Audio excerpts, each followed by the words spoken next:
you will put $2 million in a duffel bag. I want unused banknotes, and you will not involve the police. Otherwise, you will never see your... Oh, hi there. Hi. Woo. I didn't hear you come in. It's the Ned Kelly Awards audience. Here you are. Oh, look, I am so excited to be announcing these awards and definitely not doing anything else in my office here tonight. Look, it's such an exciting time for these writers. It's a point in your career where somebody, says to you, you are doing the best job at the moment and you deserve to be here. How exciting. I cannot wait to get these names out there. Now, before we get started, I want to acknowledge that I'm hosting this event on Gadigal land, and I want to pay my respects to all Indigenous people, past, present, emerging. I want to acknowledge for those here in Australia that we're on land that was and always will be Aboriginal land. Okay, so now look, I'm going to hand over to the chair of the Australian Crime Writers Association. She's an author, reviewer, journalist, volunteer, writing mentor, and Australian and international crime writing judge. What doesn't she do? It's Karina Kilmore. I'll see you guys after.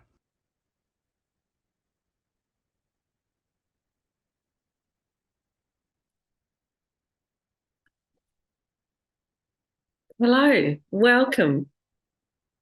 Congratulations to all our wonderful crime writers, not just those who entered the Ned Kelly Awards this year, and there were a record 188 of you, but all authors around Australia, published and unpublished.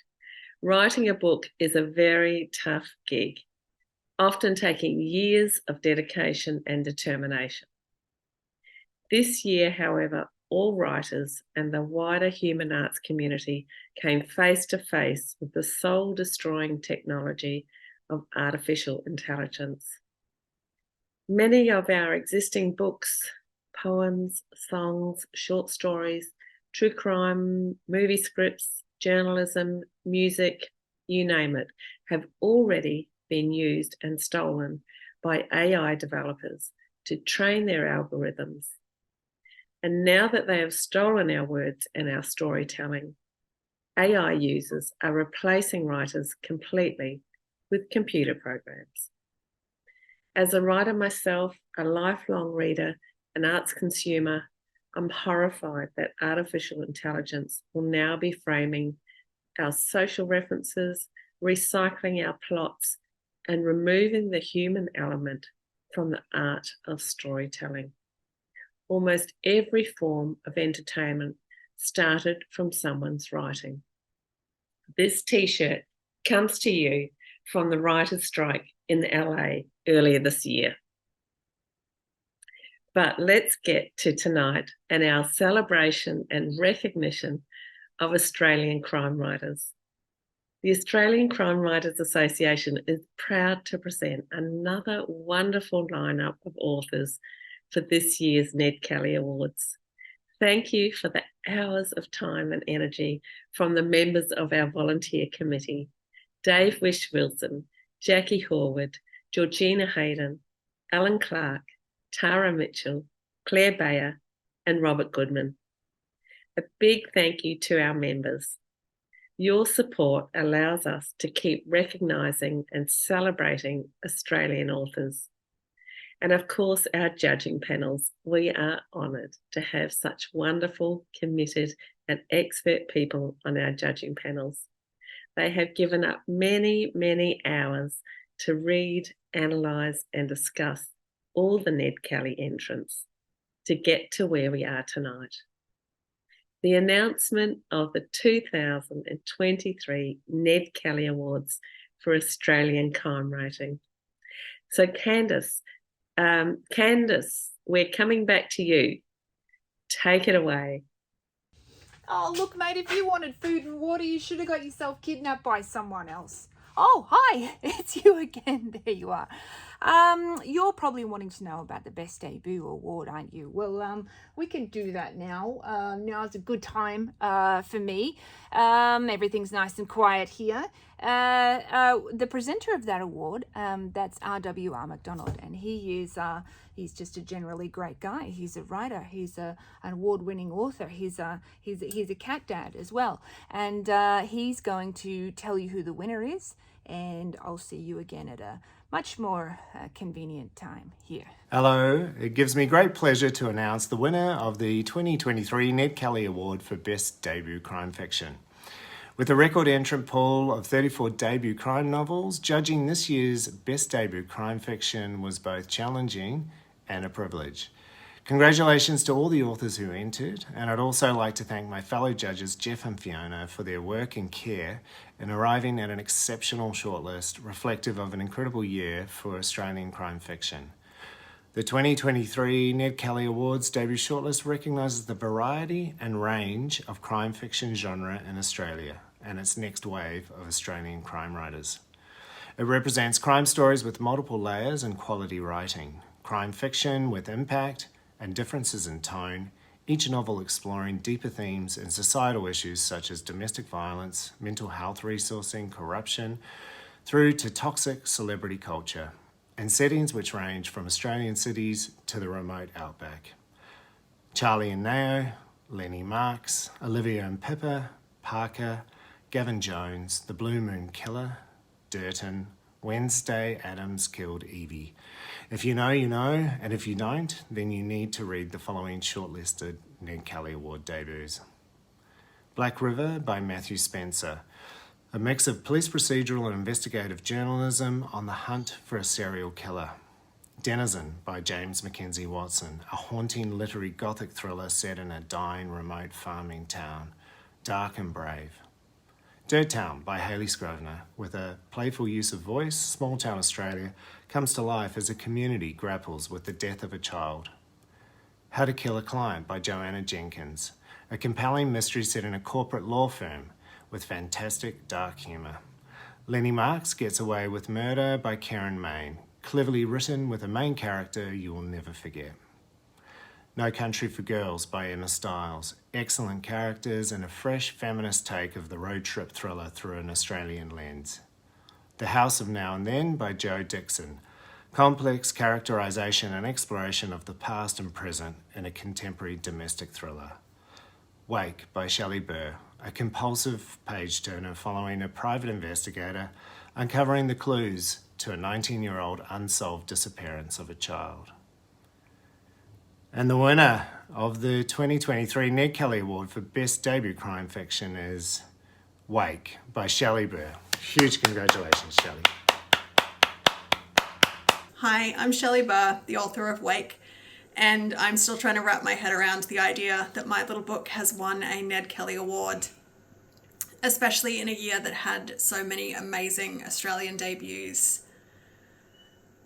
I remember when Wake was just my little hobby, and so many people have worked really hard to make it the book that it is today. I want to say a special thank you to the ACT Writers Centre, now known as Marion, to my incredible editors, my agent Sarah, and to my family. I also really want to thank the judges. It's a lot of work, but it's really important and it's really appreciated. Thank you so much.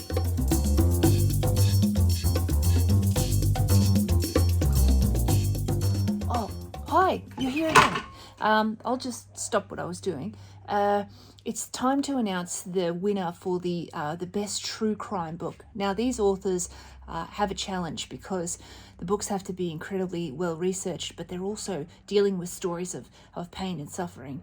And so introducing the award this year is Emily Webb. Now, she's a true crime author herself, a podcaster, a crime fiction enthusiast, and take it away, Emily.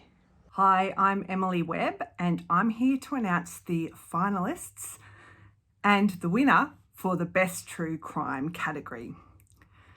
First of all, we have Tiger, Tiger, Tiger by Officer A.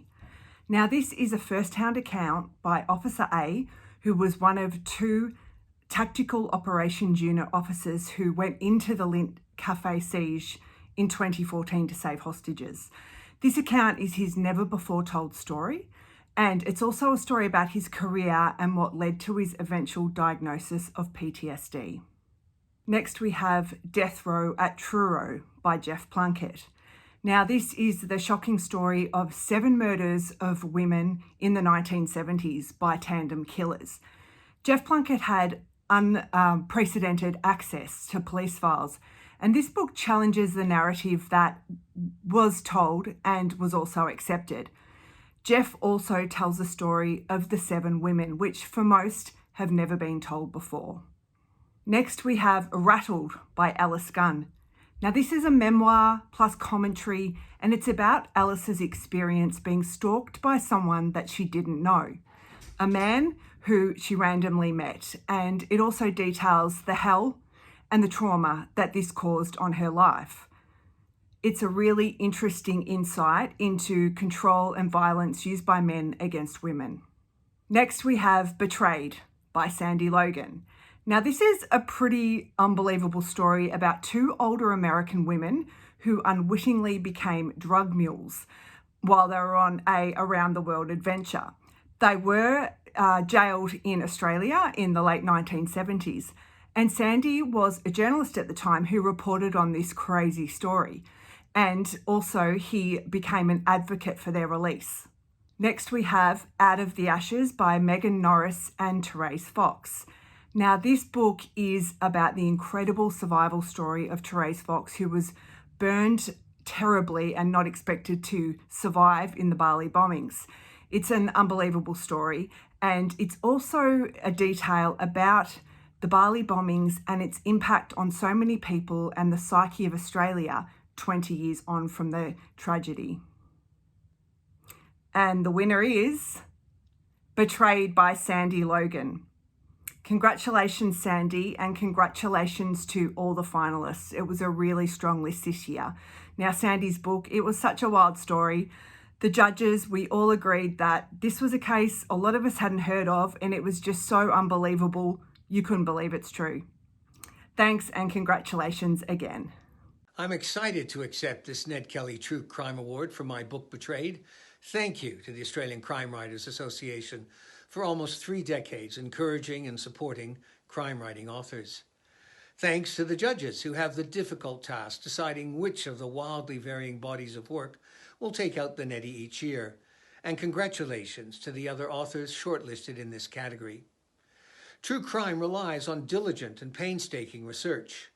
My journey with this book, Betrayed, began over 40 years ago on a manual typewriter, when cut and paste involved scissors and glue, and when research was infinitely more time-consuming than it is with the internet.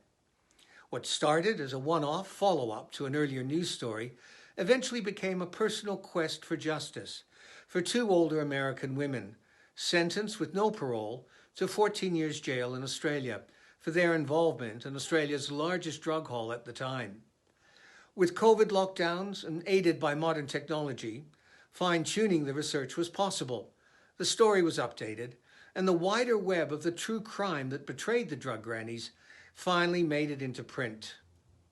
The women wanted me to tell their story one day, and for a number of reasons, the original research and the bones of the book sat idle for 40 years.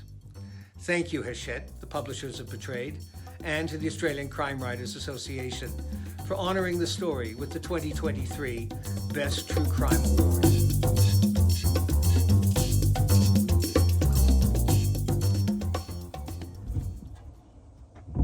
Oh, Jesus Christ. Hi. There you are, back again. You're probably wanting to know about the International Crime Fiction winner. Here to present that award is Ron Blaber. He's a serious crime nut. He's been reading crime fiction since he was 12 years old, Agatha Christie, and his academic teaching in the area has been so widely renowned. His course, Watching the Detectives, taught at Curtin University, supreme. He's here to present the award, and I'm so excited to hear the winner.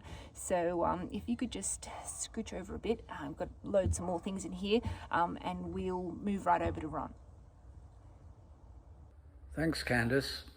Hi, my name is Ron Blaber, and I've done several things in my life, mostly associated with academia. But I have to say one of the most rewarding has been being a judge for the Ned Kelly Awards, or the Neddies. I've been judging now for about 8 to 9 years, so this is something of a swan song. I believe it's also something of a swan song for Jean Bedford. I've seen a remarkable change in crime fiction over that time, as it extends its definition and its importance. Who would have thought a former American president would turn to crime fiction? Mind you, given that Walter Mosley was one of his favourite writers, it shouldn't really be a surprise. And so to thanks. I thank David Wish-Wilson for getting me involved in the first place, and I thank Jackie Harwood, Karina Kilmore, gotta love that name, and Robert Goldman for keeping me here. And of course all the judges along the way, in particular this year's judges, Jean Bedford and Iona Tobin. From a personal point of view, I would probably like to see more writers in translation. I'm sure there is good Indonesian and Indian crime fiction awaiting world consideration. This allows me to segue into commenting on the judging process. From my perspective, I value the degree to which a writer has a sense of audience. And so to the business of the day, the award for Best International Crime Fiction.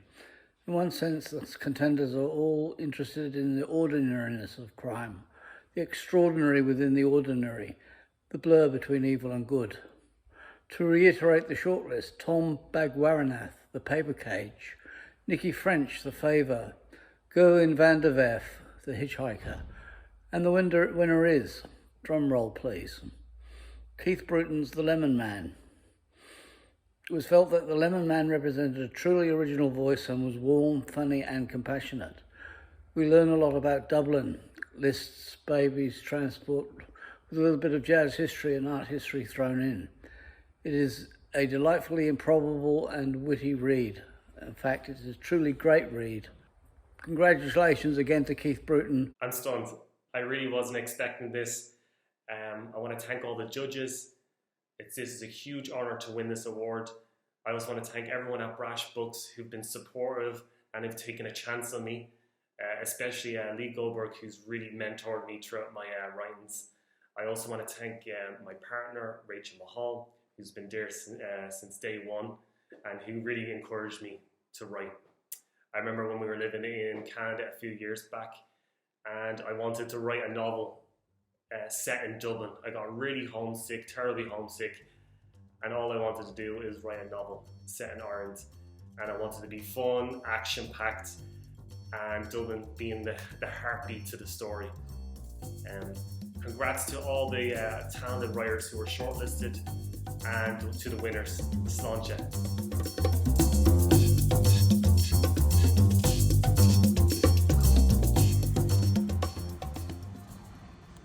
Works disinfecting sinks, drains, toilets, will dissolve blood and bionic materials. Okay, this is going to be perfect.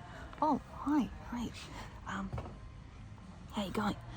You guys are probably interested in hearing the headlining award for tonight, and that is the Best Crime Fiction Award.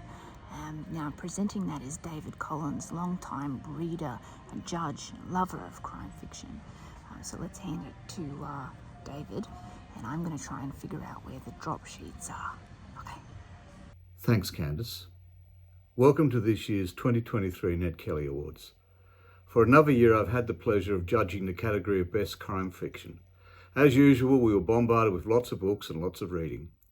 Along with my fellow judges Danny V, Karina Kilmore and Paul Hunter, we narrowed it down to personal shortlists that were very different from each other, reflecting the true variety and diversity that Australian crime writing now has. From outback noir to the suburban Aussie streets and indeed across the world, across the centuries, we really became engrossed in many of the stories that reflect the world we live in and indeed the world we came from.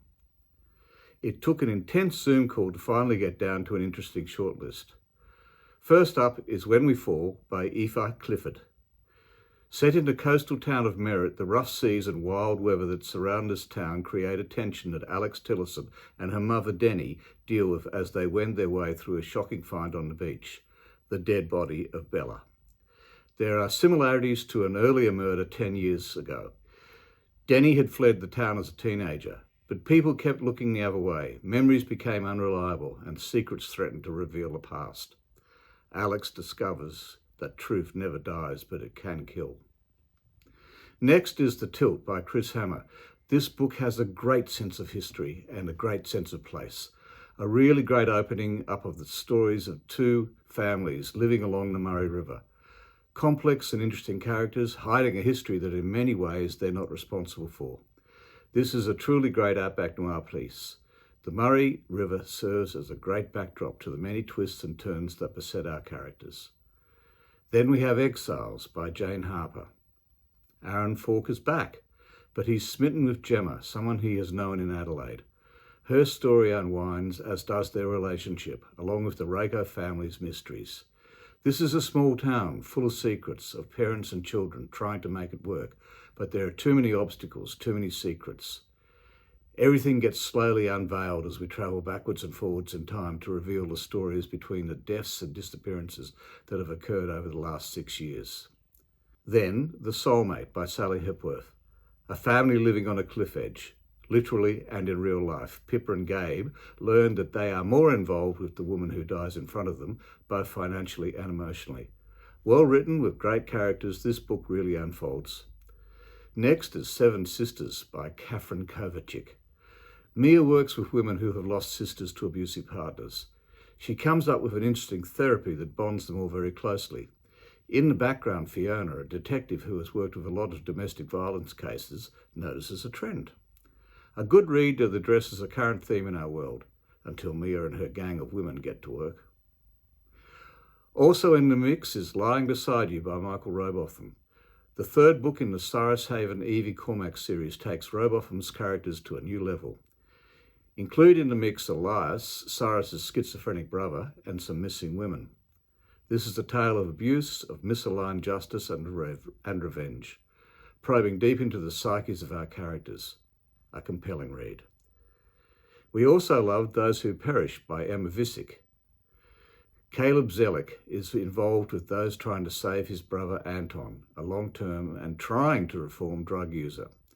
A sniper is killing people and Caleb sets out to find the killer. Meantime, he's trying to help the local footy club, preparing to be a father to his partner Kate.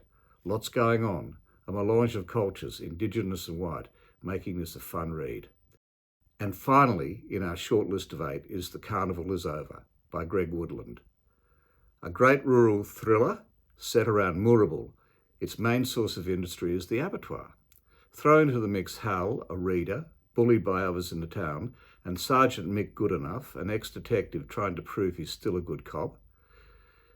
And there you have it, some tight moments and great insights into small country towns. But this year's hero has got to be Aaron Falk. And so, without any further ado, the best crime fiction winner for 2023 is Exiles by Jane Harper.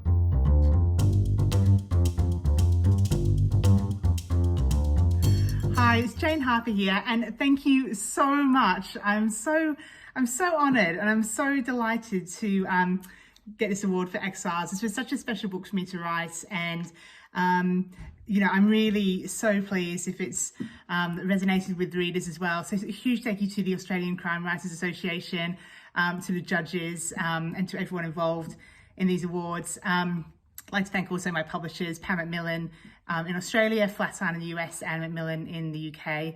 And, you know, all the readers who supported the book. And I'd also really like to congratulate all the other authors who, those who have been, you know, shortlisted for the awards this year, but also those who've just published, you know, a great novel. I mean, every novel is a labour of love and deserves to be, you know, celebrated, and is such an achievement. And I remain so impressed and blown away by the level of talent that authors in this country continue to show. So, look, thank you so much for the award for this book.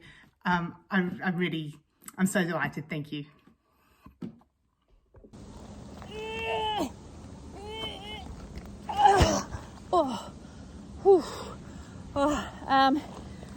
Congratulations, Jane, and everyone who entered the Ned Kelly Awards for 2023. Oh, what a lineup. I'm sure everyone has got all of their reading lists sorted out now. Please join the Australian Crime Writers Association so that you can keep celebrating these amazing authors. And that's it from us for this year. So thank you everyone and have a really good night. Oh.